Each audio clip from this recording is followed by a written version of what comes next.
Thank you, dear heart, and welcome everybody. Delighted and honored that you're here and ready to move to the next level of this awesome conversation. And I guess we've got, let's see, I don't have the link yet, Jeanie, and maybe you've received it from Lou Corletto, Dr. Lou? No, I have not. Okay. And no. And there was also something else. Oh, the new worksheet that you got to send that to me too, so I can get it on the website. Yes. I've got some work to do on that. So what happened was that there's a local physician here who was doing a weekend workshop with a group of people from all over the country. And we had done a podcast with him last week.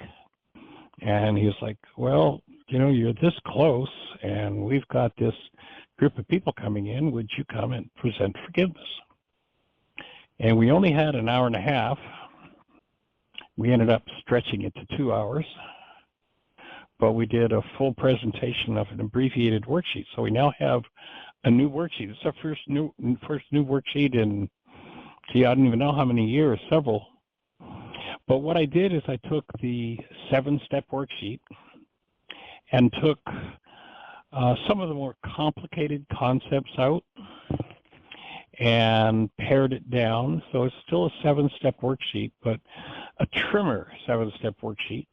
A little simpler to understand, a little simpler to do. And we presented it in a 2-hour time frame, complete explanation of forgiveness and how to do this new worksheet process. So once we get that video back, we'll certainly be letting you know. Actually, tomorrow afternoon, he's invited me to do another piece on a Zoom conference that he's doing, where we're going to talk about mind shifters. So we'll probably have that one available as well. And as soon as we get the video from them on the abbreviated worksheet, we'll let you know. And it'll be a really good review for everybody with some good questions and some just kind of zip through the whole layout of how forgiveness works. So I have a new 7-step current abbreviated rather than the 7-step current. So somebody wants to start there and then graduate into the fuller process, we'll be there with it. So I'm excited about that. So many things just happening, developing, and openings occurring. It's amazing. One of the things that occurred to me as I was doing this workshop Saturday for this group was that the functioning purpose of what we call the mind is to make excuses for and find out how we can blame someone else for what's going on in our lives. You know, just the world has become so filled with denial, so filled with hostility and fear, that virtually everyone who's born into this world becomes a card-carrying member of the one-world religion of Satan. Satan being the resistor, one who misleads. And it's the religion of blame. I mean, virtually everybody we speak to, yeah, if that person would just change, my life would get better. Well, guess what? You don't have to wait for that person to change. Because the problem in your life, you know, if you notice you've been through it 87 different times with 42 different people, the problem in your life isn't them. The root of the pained constructs of your mind is your mind. What's going on inside of you is going on inside of you. It's not happening outside of you. But when you live in denial, remember our definition of denial, when I think or speak as though something outside of me is the cause of what's moving inside of me, I'm in denial. And then, when I live in that state of denial, my mind, because of the way I've instructed it, shows me how to really construct literally a world I think I see that makes you the central figure in my play. It focuses its constructs on the person that I think is the problem and Rare is the person who honestly thinks of themselves as the problem. People dishonestly think of themselves as the problem, and so they degrade themselves and they live in blame, but that's still the one world religion of blame.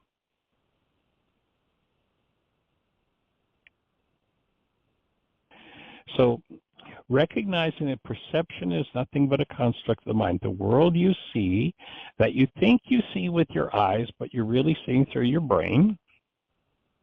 Nobody can see out through their eyes. That's a fraud. The eye is a one-way antenna. Information comes in.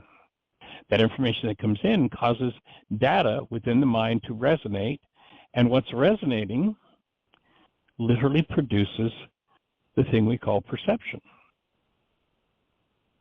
And if you don't know how to collapse perception, you're in trouble, because that lie just goes on and on and on. With that old song, it just goes on and on, my friend. This is a song that never ends. It's like, if you live in the world of perception, sooner or later, you're going to be weak and failing. Life will be futile, and suffering and death will be your experience in your end. But that's not required.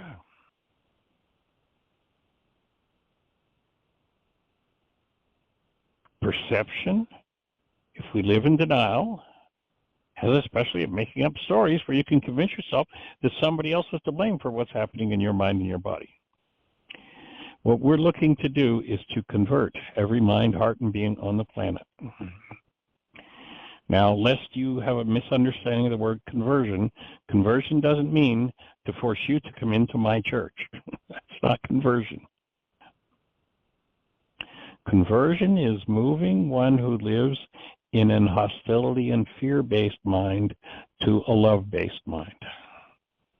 When we move to a love-based mind, projection ends.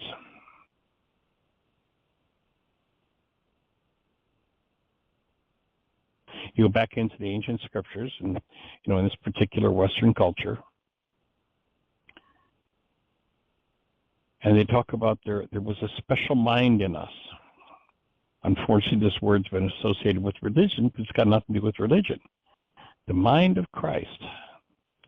That is, the mind that this man Yeshua discovered and lived in was the mind of love. When you live in that mind, you are a Christian, Christ-minded, Christ-like. Not Yeshua. Christ is not a proper name. Christ is in Aramaic is the name of an office. If I, ran for mayor of the town and I won, you would call me Mayor Michael, but my first name is not Mayor. Christ is not part of Yeshua's proper name, although churchianity has made it so. Christ means one who lives in that mind that he lived in, not as a member of a church. So big difference between being Christian, that is living with a mind that is Christed, and belonging to churchianity or so-called Christianity. If you look at most Christianity, it's based in hostility or fear. You'll notice the whole story from start to finish is convincing you that somebody else is to blame. You go right back to that story in the Garden of Eden. And what does Adam do? God, you gave me that woman. It's her fault. And the fact that it's her fault means it's your fault. There was the beginning of the one world religion. And virtually everybody lives there. And you'll notice most of churchianity is still talking about how some guy out there with a red suit, a tail, and a pitchfork is the problem in your life. There's the one that tempts you. There's the one that causes you to fall. It's not your fault. That's all part of that. Really believing that is part of being a card-carrying member of the religion of blame. It's a one-world system of thought that people get trapped in, and once one's trapped in it, their mind becomes a slave to that thought. And so the mind continuously produces constructs, perceptions, and blame. You got to end it. You got to stop it if you're ever going to heal. If you're not interested in healing, then don't bother. But if you're interested in actual healing, then you've got to unwind your belief in blame, and move to responsibility. Owning and taking responsibility for what's happening in your mind, in your body, and in your life. You know, take a look at the title of my book. Why is this happening to me again? The whole world is trapped in that game. And there's a single simple answer for why this is happening to me again. It's because as long as I live in blame, I can't capture and heal the part of my mind with which I create traumas in my life. What first century Aramaic forgiveness does is it collapses that whole false world of perception.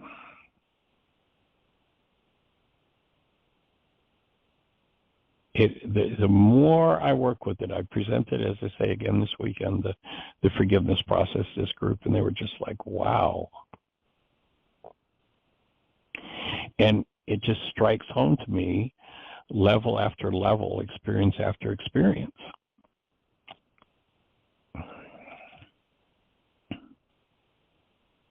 That until you know how to collapse the mind's lies, I mean, you get a whole visualization, a whole visual picture of your lies in true living color and Dolby sound. And most everybody, when they quote unquote look at something, think that they're looking out through their eyes and seeing what's out there. And they are not. You don't look through your eyes. You can't see out through your eyes. Your eye is a one-way valve. Information comes in. You can't see out of the valve. But the information that comes in triggers the mind into activity. And if that mind is based in the one world religion of blame, then it will always generate total, detailed visual pictures about how the problem's outside of you. But as I love to say, tongue-in-cheek, you'll notice if you've been through it 87 different times with 42 different people, you're the one that was there every time.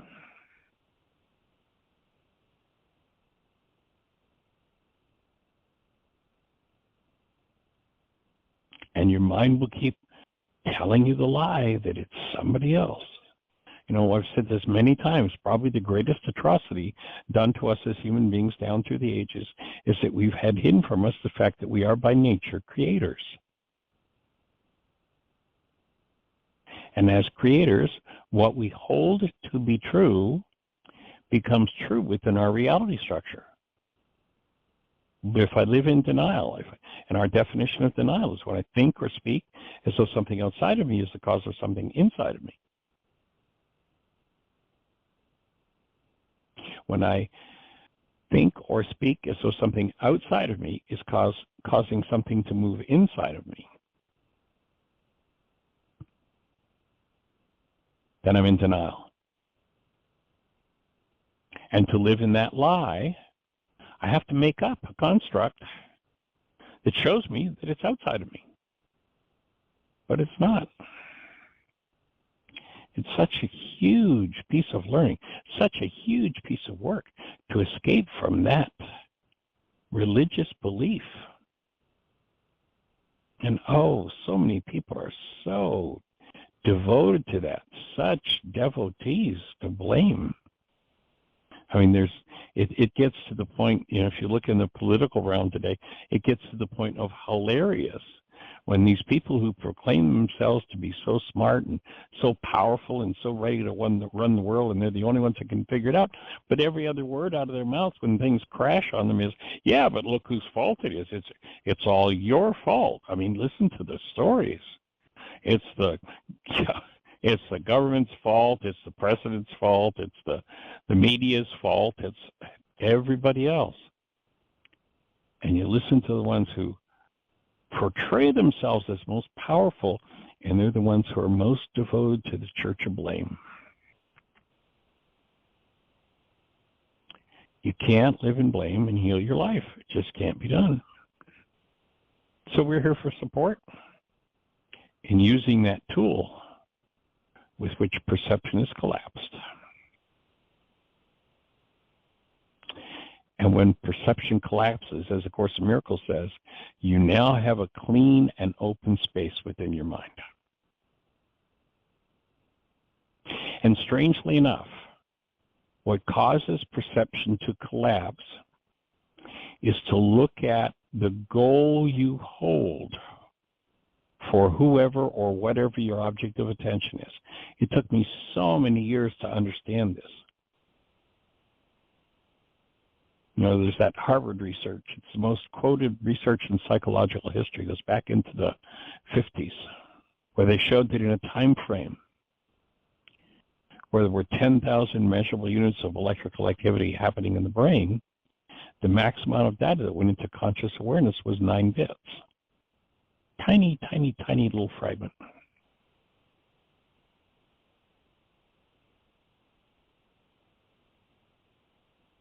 And obviously, if there are 10,000 measurable units of electrical activity and only 9 bits get into conscious awareness, something has to determine which 9 bits the mind's going to use. And what we discovered is, well, I shouldn't say that. I should say what we rediscovered, what I finally understood out of Yeshua's teachings when the core of forgiveness says you have to cancel your goal at the moment. What I finally understood, and obviously Yeshua understood this 2,000 years ago because he presented the whole complete technology, is that your goal is the driver for perception. Your goal recruits content according to what it holds. It being the goal itself and it being the content of the mind. When those two interact, only data that is resonated by the goal can come into awareness.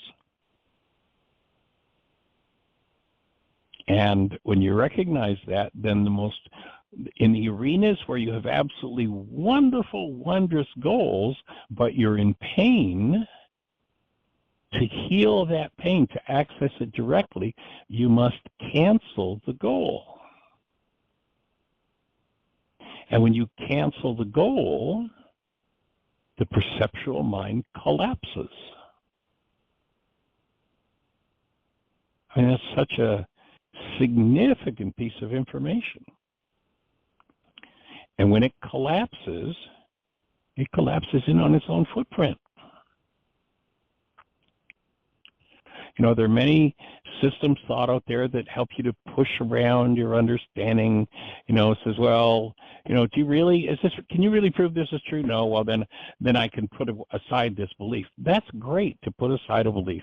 You're in a situation, you put aside a belief because somebody convinced you how to convince your mind to perhaps believe that belief wasn't true.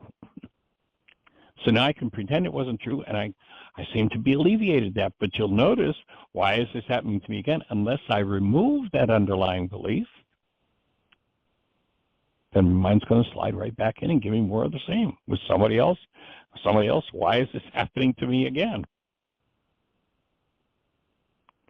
So we're here to rectify that, to actually show not how to push beliefs around so that you can take some pain beliefs and seem to let go of them, but literally to take those pain beliefs and get down into the root, not just push the belief aside, but get down into the root energy that creates the belief in the first place.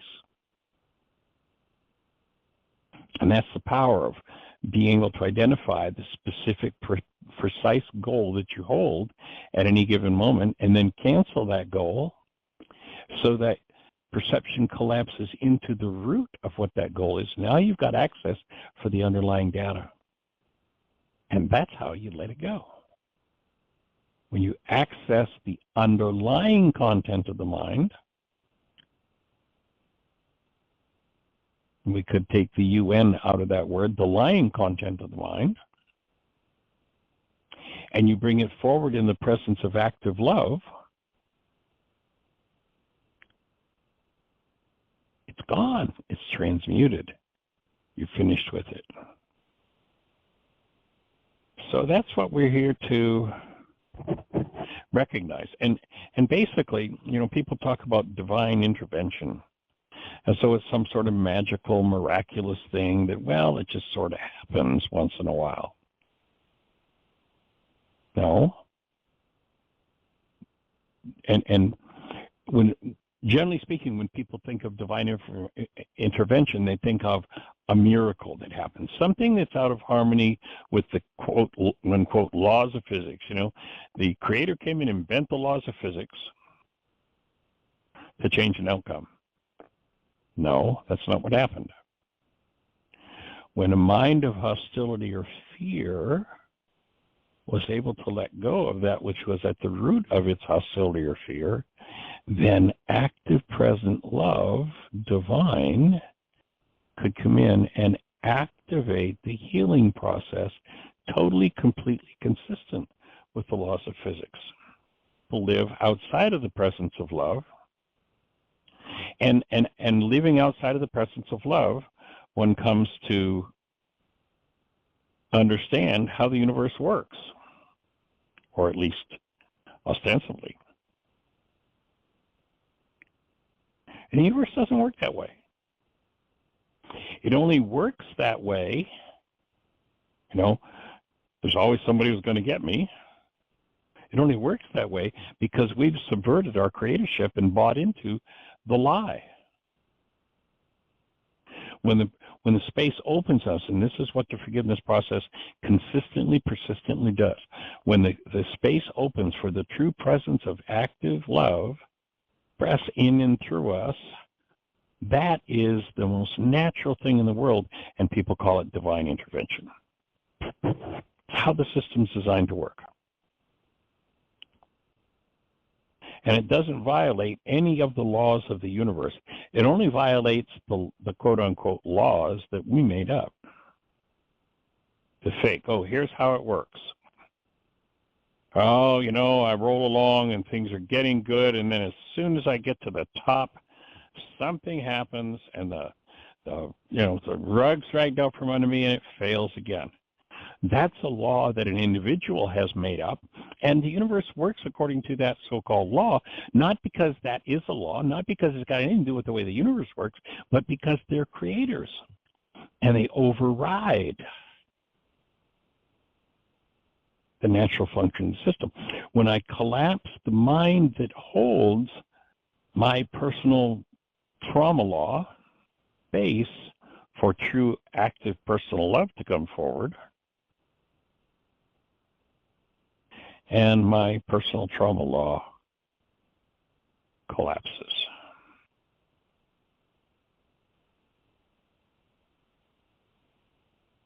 And it's as reliable as day follows night if you engage in it. Now, you might need to engage in it many, many times because there are many layers, generational layers of this personal trauma law that's been going on in people's family systems, in most cases for eons. So it's time to let go of it, time to move out of it, and recognize that things are different than the way we've perceived them to be.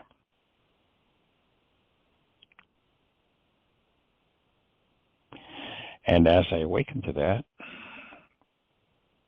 I get to live in the true laws of the universe rather than my own personal trauma law. If my personal trauma law is, well, you know, somebody's always going to get me, or something's always going to go wrong, or, you know, whatever the dynamics are of it,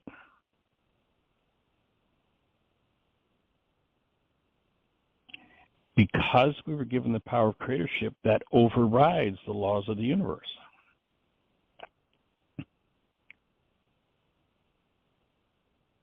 And the thing that overrides that law is forgiveness. The thing that allows us to step into the truth of how the universe works, the truth of who we are. And the whole game changes. So we're here to change everybody's game. We're here to offer support for every mind, heart, and being on the planet to be able to function out something different. to be able to function out truth. It's interesting, in the Aramaic language, the word manifest does not mean I bring some wonderful thing into my life that I want. The word manifest is the same, the root of it is the word obvious. Whatever your mind holds as truth,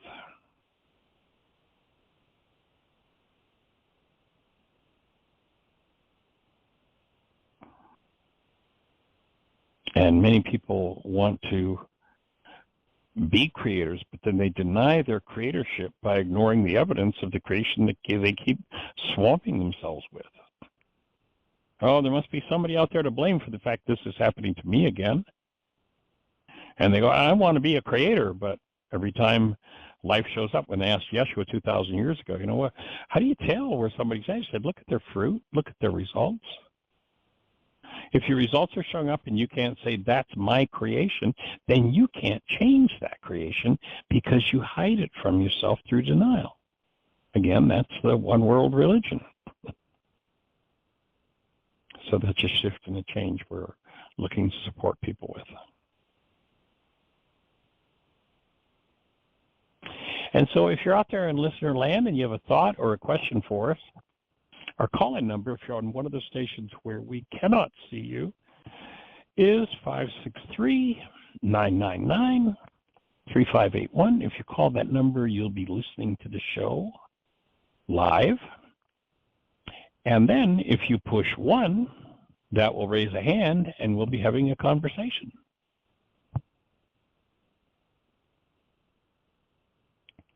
And our conversations are geared to support every mind, heart, and being understanding the principles by which the universe works, and in particular, the principles by which forgiveness and all of the corollary tools that we've developed work to bring healing to the mind, to the body, to the family, to the community, and to the world.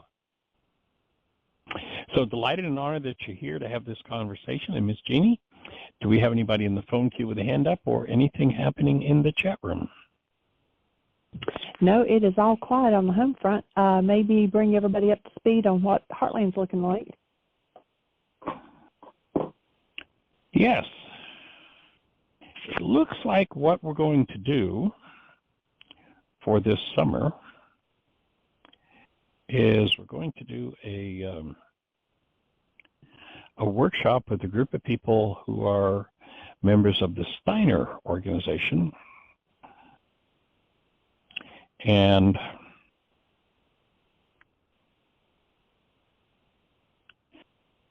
as we do that, playing the dates right now, it looks like we may be backing up to maybe the first or second week of July to do a couple of weeks of work week, or we call it work week, food, fun, forgiveness, and work project where people come, you know, economy type prices, and the food's all supplied. In the evening we do workshops. Saturday we do mind shifters and still point breathing. So people get a taste of an intensive without the full cost of an intensive. And during the day, we do work projects on the property, so you're working with other people who've practiced and worked with these tools in very real environments. You know, there are projects to be done. Heartland's been closed now. It's going into its 4th year, so we've got some work to do to get the property ready to rock and roll. And thank you to Michael Teddy for being there and all the cleanup that he did and got it ready or moving in the direction. But we'll be going and doing some building repairs and looks like we're going to put a roof on a building. And so we'll do that. It'll probably be a 16-day process. And then if we get enough interest, if you're interested in joining us for an intensive, you know, we haven't done an intensive since COVID started, since 2019 was our last session. But we're looking at doing either a 9-day or maybe a 17-day teacher training. A 9-day WISE is happening to me again, or a 17-day teacher training. And if you're interested, drop Jeanie a note, or if you've got my number, call me and let me know. Drop her a note, Jeanie, Jeanie, at whyagain.org is her email address, Jeanie at whyagain.org. So if you drop her a note with your name and phone number, then we'll get back to you and set up. And so if you're interested in doing a 9-day Y or a 17-day teacher training, which includes the 9-day Y, the first 9 days is a Why Is This Happening to Me Again workshop, where we do Why Is This Happening to Me Again, healing through relationships, communication. Did you hear what I think I said? Purpose, personal power, and commitment, empowered to heal, mind shifters, hands-on energy for your work, still point breathing. That's a 9-day Y intensive. That's the foundation for teacher training. So that 17 days, actually it's the last day of the 9-day Y is the first day of the teacher training. So we kind of overlap that one day. So we get 2 9-day intensives in. So if you're interested in that, let us know. Drop Jeanie a note. And depending what the interest is, we'll either do one or both of those intensives or none of those intensives. And then we'll go in and do the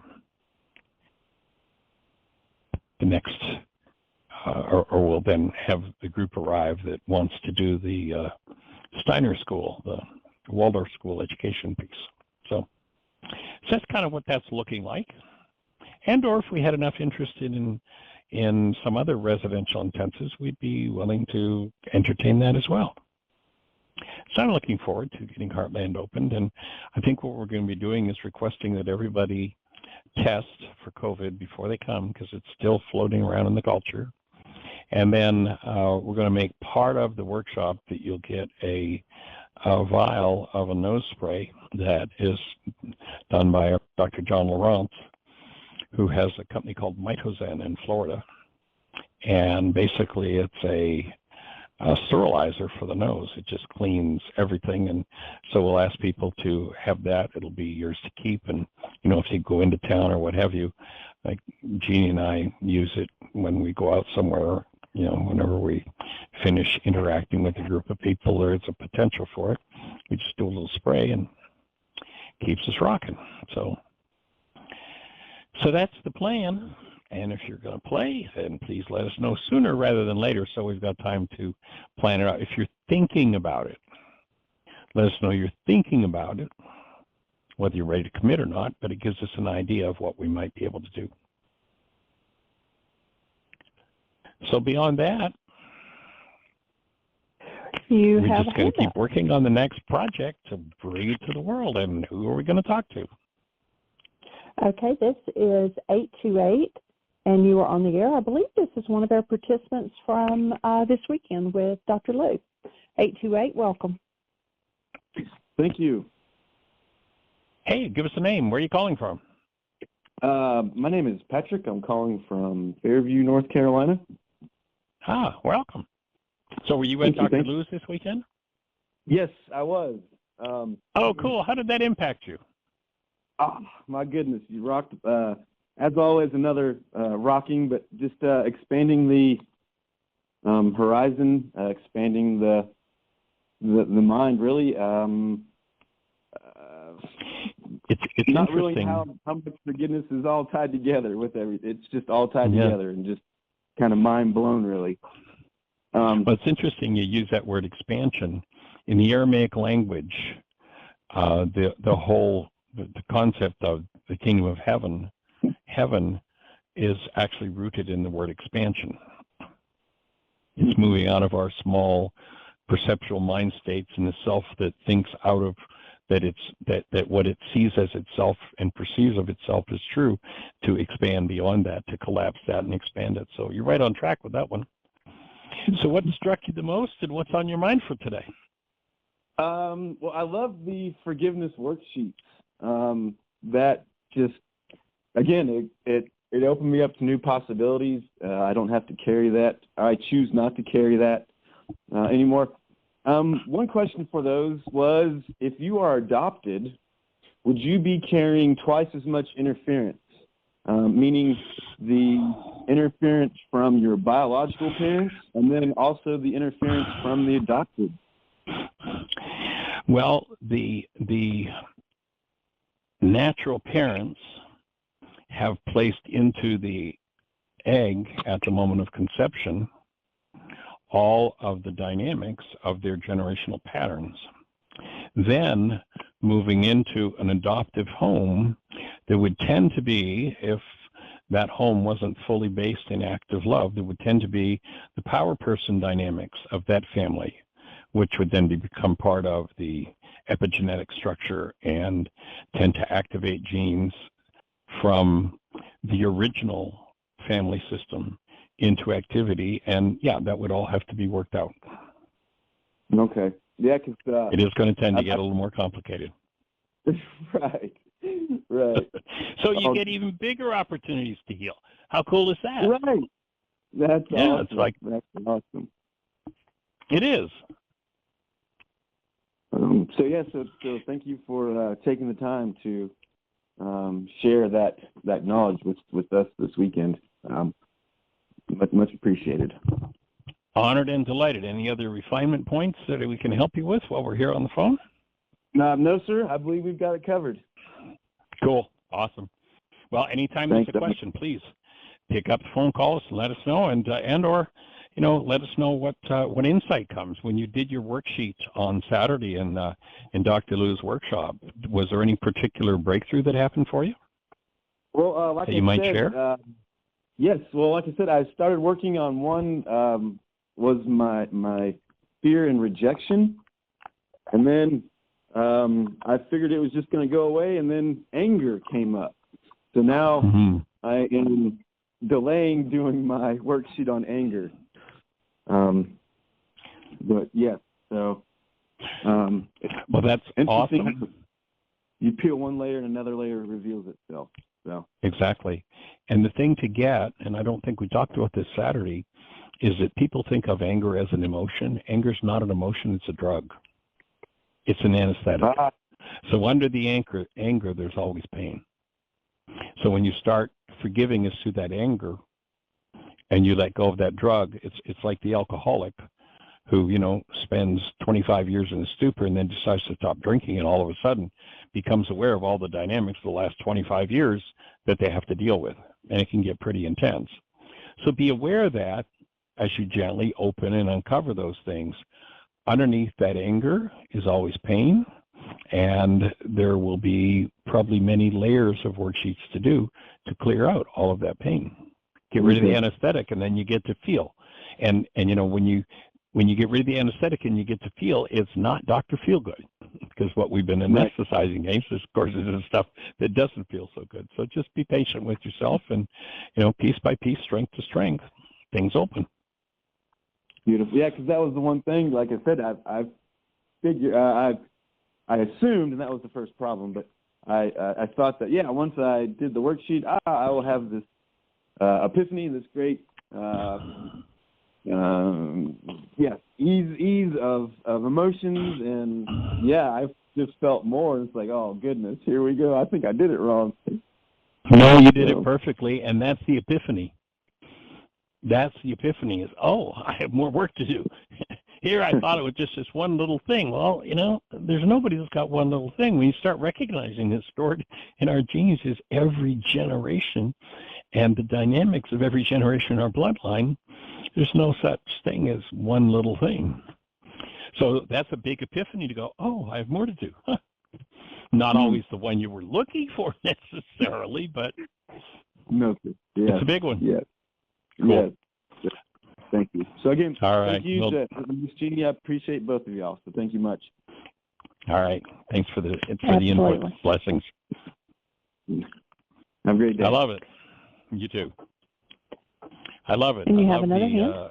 the sharing of the insight that opens the space for everybody else to not have to discover everything on their own. So let's talk to our next caller.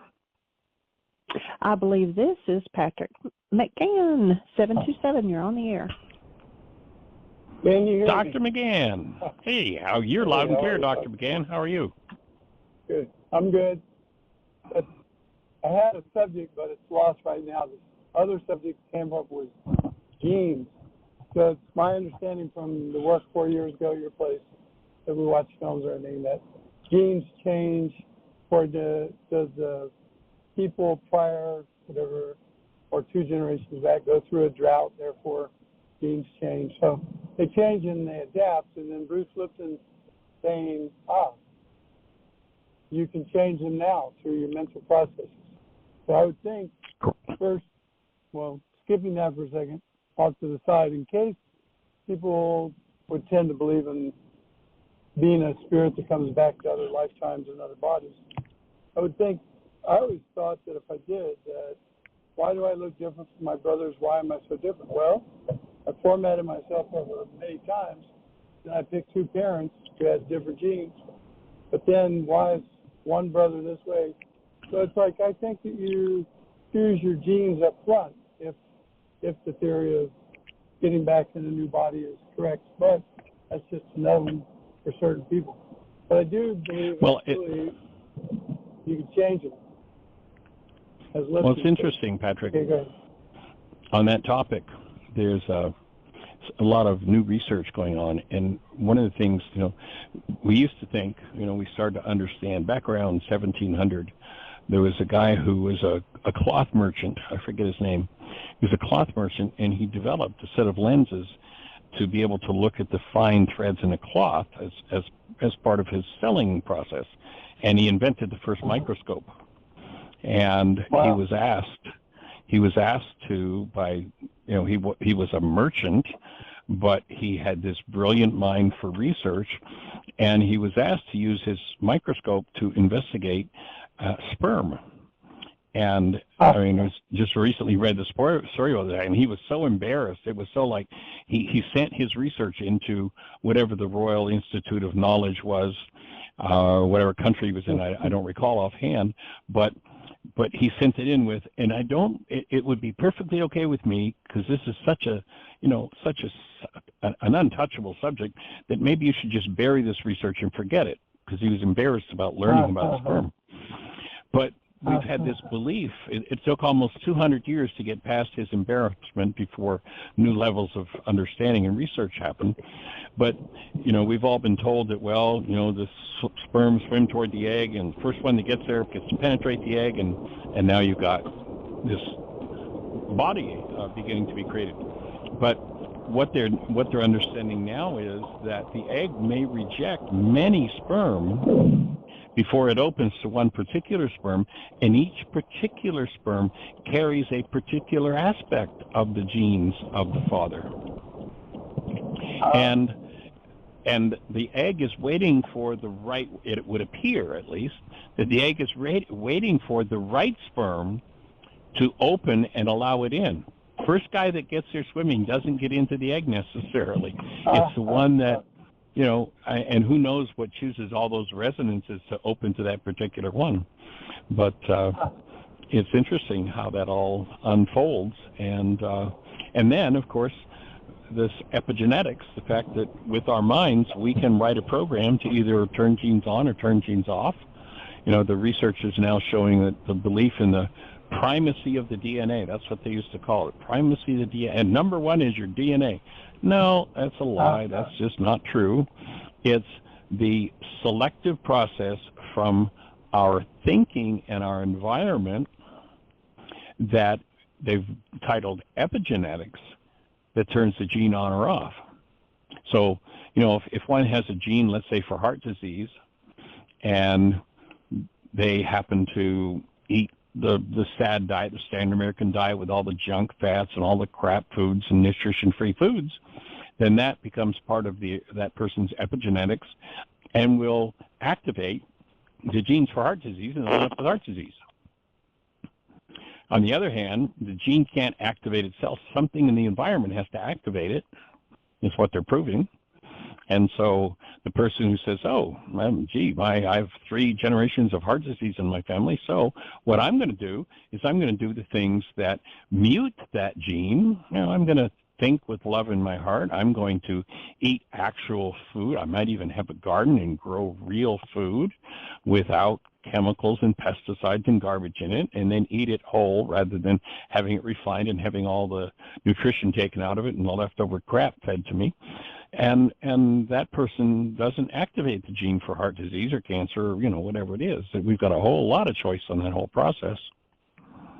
And, of course, forgiving the energetic patterns in our epigenetics, that, and epi meaning over, that which is over our genes, also allows us to open the genes and literally rewrite them for all the generations.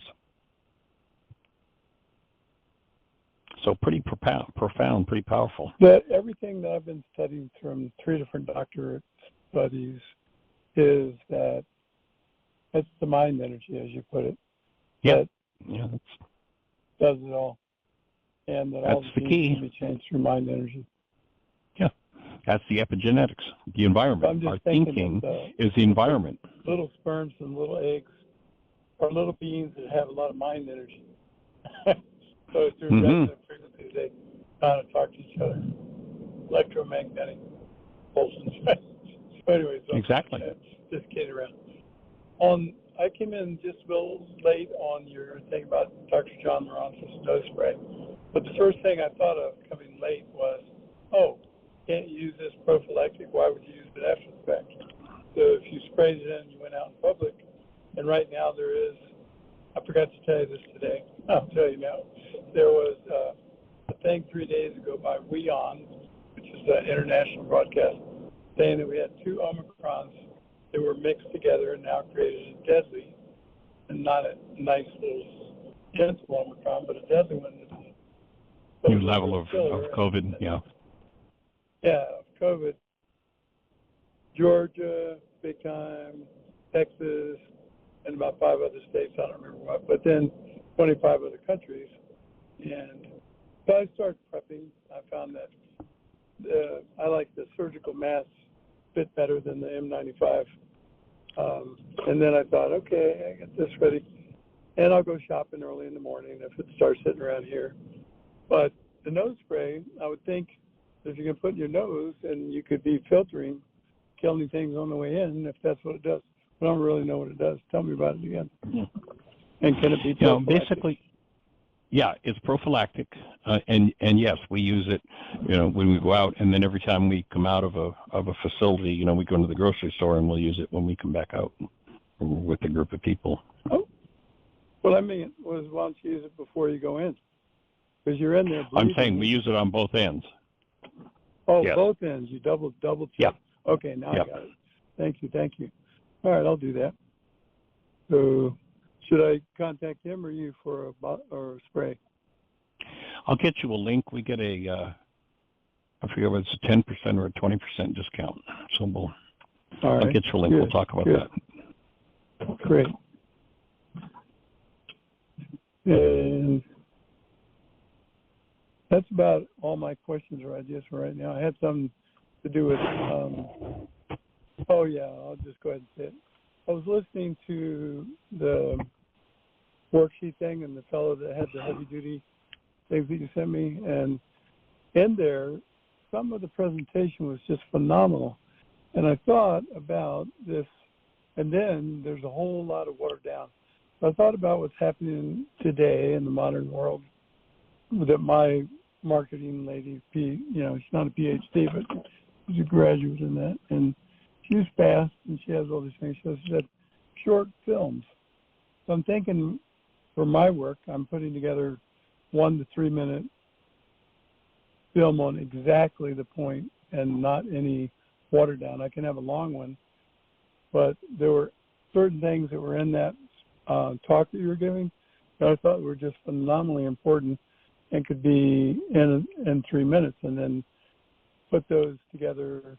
Also, I'm thinking, a long time ago you told me it was not time for your work to go out, but I really do think it is time, because you got 3 other people doing similars and saying similars online on the, what's it called? YouTube.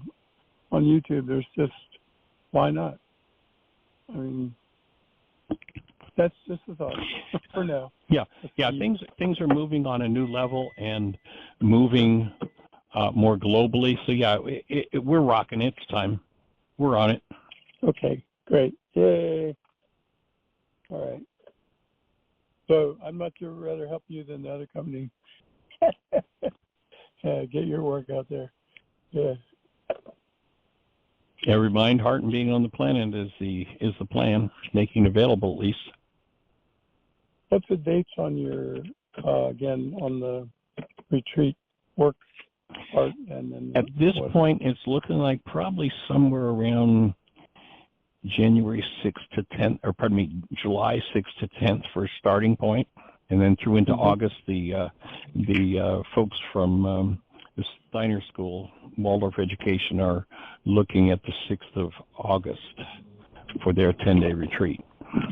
So we'll back up and do the work projects, and then either the 9-day Y or the 16-day teacher training before that. So it's looking like sometime in the early part of July is what we're projecting at this point, but I don't know, that could change totally depending on the interest that's shown.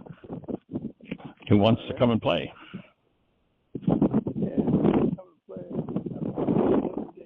Yeah, I loved it. My wife loved it. I know that's not the right noun verb usage in the correct way, but I have to say that I totally was wondrously enjoyable, which brings up another subject. After I tell you that my wife was so happy that my vibrations had changed so much when I came home from being out there. So I highly encourage anyone to do it. You mean your trip to Heartland? The things that I covered, yeah, go to Heartland, because I lost 10 pounds. I lost tremendous. My wife was so much happier when we were our union was blessed tremendously. And the two things that I dealt with, the two heaviest things for me in my life, when my dad passed away early, and I stopped crying for 21 years after that. So I just got tougher and tougher and harder and harder. And people liked that about me, so I just became a tough guy, inhibiting all feelings into my body. And pretty soon it broke down. The other was the torture and by my own people, where I won that war game, and then they didn't know what to do because they didn't want to be losers, so they broke their vows. And some of that stuff, that's held with me, like not trusting any company, not trusting any people in charge, not trusting any government, not trusting any police. All those things all come from there. And I've gotten a long way, but the main thing was the majority, like the tremendous difference from being out there and dealing with those two things. And it could only be done with that group and with your support. That group supported me, and of course some of them got really upset that I was bringing up my military stuff for a little while. But then when I broke down and broke through, people were there for me. So couldn't have been done anywhere else. Yeah, they were. That was a sweet group, wasn't it? Yeah, every year Heartland has just an awesome group of people that come together to support each other. It's pretty fabulous. Cool. Yeah, great. If anybody hears this, I highly recommend do it. If you want to change your life. Let's go for it. Other things, as long as we've known each other 45 approximately years, right? But I didn't make that breakthrough until 4 years ago. So if anybody wants to make a breakthrough and get some major change in their life, go. I'll second that. All right, my friend. You have a blessed one. I'll do it. Thanks. Okay. Take care. Blessings. Appreciate you. Pretty cool to have somebody in your life that's been around for 45 years and still hanging out and honoring each other, supporting each other. It's pretty fabulous. Yes, we're down to about 5 minutes. So we got time for one more caller if somebody puts a hand up.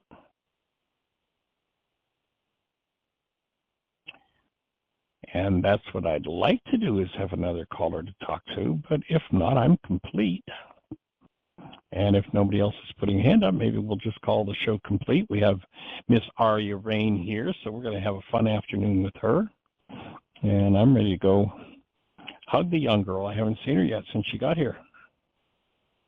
So if you're out there in listening land, you have a thought, question for us, we've got about another 4 minutes. Let's talk about it. Otherwise, we're just going to say thank you, everybody, for joining us. Have the best year yet of your eternal life. It's an awesome gift to give the world. Blessings. Bye-bye.